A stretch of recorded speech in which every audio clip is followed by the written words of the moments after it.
An Elmont man was morbidly obese after struggling with a food addiction for years, but now he's lost more than 400 pounds thanks to hard work, dedication, and the kindness of strangers. Welcome to MMA Noise. I'm Mike Strock along with Tom Firshing. Tom, first of all, tell me how you met Chris Cope.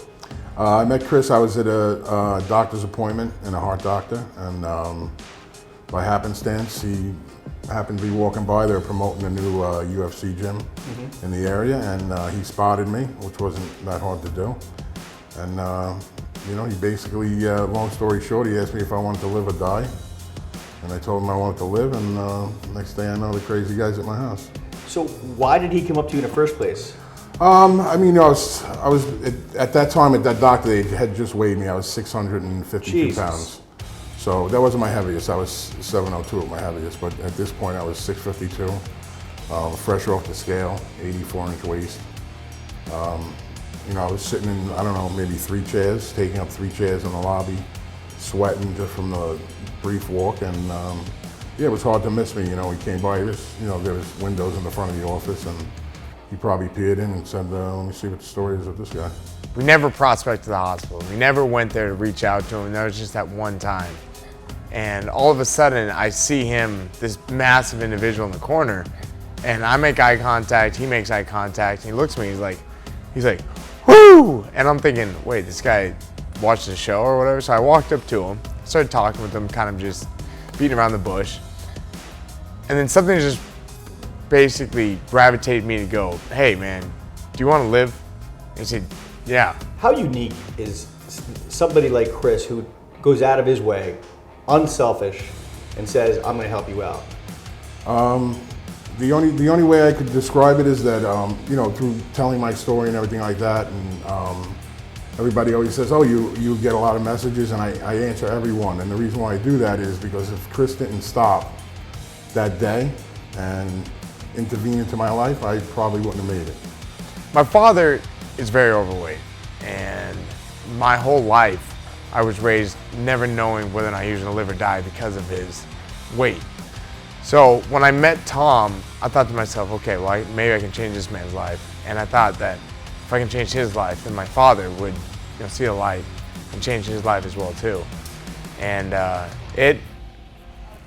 piece of it kind of worked. Even if he wasn't crazy enough to come to my house and start helping me and intervening into my life, just for him showing that somebody cared about you makes all the difference in the world. When I told Tom what was going to happen, the next day in the enrollment center, and how we were going to get him down to 200 pounds, and how he was going to be this beacon of light and motivate all these people, you know, he looked at me. He's like, "You're crazy. You're absolutely crazy." And I said, "No, you just watch." And the weird thing was, I mean, it was a roller coaster ride, but he eventually saw the light, and he eventually was, you know, a believer in it. Took some time though. What do you say to people now? That I'm sure you reach out to people. You probably help people as well at this point. Yeah, I try to pay it forward. Yeah. What do you say to people that were like you, like that are over 600 pounds? And you just have, there's no magic pill, and you just have to want to do it. You know, and you need a support system. You can't do it by yourself. You know, and if I could be that person for somebody, you know, then that's what I want to do. Just like Chris was there for me, I want to be there for somebody else. None of it's easy. And if anyone tells you that if you're trying to achieve a goal that it's easy, they're crazy, because every single person out there has achieved anything, they've had to grind it out. They've had to grind it all the way to the top. And he's had to grind out every single workout. He's had to do everything himself. Like, watching him work out and train is motivating, because he puts his earphones on and you just see this massive individual pushing this heavy sled, kettlebell, with no quit. And he does it like clockwork every single day. He doesn't miss a beat. what was it like when you first started working out? Was it? I mean, I imagine it was difficult being as big as you were. It was brutal. It was, like I said, you can't do it by yourself. This guy would text me, 20 times. You're coming into the gym, Tom. You're coming in. I'd be, Chris, my back hurts, my legs hurt. I had so many medical problems. I had, blood clots in my legs that blew out the veins in my legs. So some days I would have cramps. He didn't care, get here. And that was besides the first couple of times we trained together, he was at my house, yelling at me in the backyard, walking behind me with a chair, saying, I don't care if you fall, you better keep going. I treated him like I'd treat a fighter, that he would fight for his life, that he would fight for every inch to live. And I was never nice, like, oh, hey, Tom, yeah, hey, you can't make it? I was like, no, get the F up. You know, excuse my French, but I was, get the fuck up, stop bullshitting, and we're gonna finish this fucking round. And that's the way that I would talk to him. But he got it because that's the way that Tom talks. Like if you talk to him, he cursed a lot and everything else, but he's got a larger than life personality. But I never sugarcoated anything with him, and I never will. There's a famous UFC 100 happened, and George St. Pierre was fighting Thiago Alves, and he tore his abductor muscle, and he went into the corner and he said to Greg Jackson, I ripped my groin. And Greg said, I don't care, hit him with it. Hit him with it, right, exactly. Right? Yeah. And that's sort of like the attitude that Chris had with you, right? 100%. I mean, that's what, I always say, like, Chris wasn't a trainer or anything like that, he's a fighter.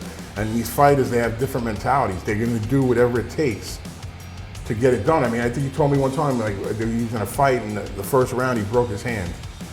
And, a regular guy like me, I would be like, all right, time out, that's it, fight's over, Chris used his feet.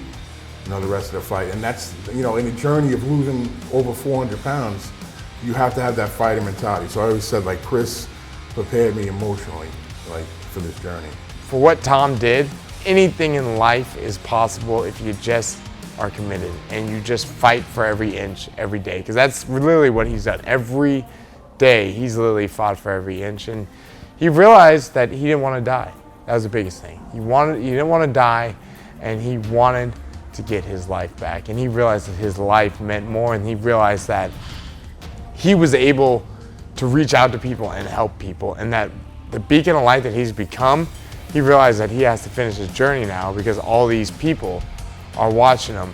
All right, this is an obvious question, and I'm sure you've heard it a million times, but how has your life changed since you lost all that weight? Just reborn. That's the only way to really say it. I mean, just even able to sit in these chairs with the arms on the side, like that wasn't even an option. It wouldn't even be an option to get up to the third floor, or even to get here. I couldn't fit in cars at certain points, Wow. So, when you're 700 pounds, it's just, there's no options really. I remember the first day I didn't have to sit down and take a shower.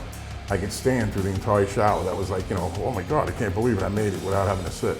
How long did it take to shed the pounds? We're going on almost 4 years now.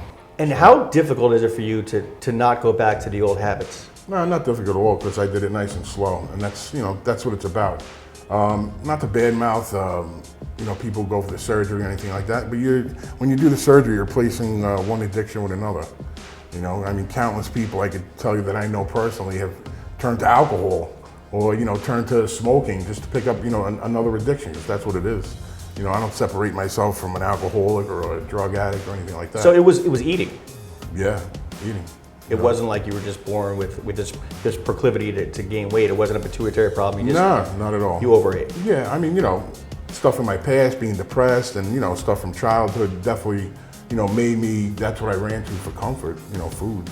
But as far as there was no medical issue, like I was just eating just to eat. I mean, towards the end, I was smoking 3 packs of cigarettes on top of everything. That was just to throw that in the mix. Yeah, I was just trying to kill myself at the end. It was just, once you reach there, it's no hope. I imagine your sex life's a lot better now, huh? Oh yeah, it's good. You getting laid? It's going good. Yeah, it's Sunday. You can leave that on there.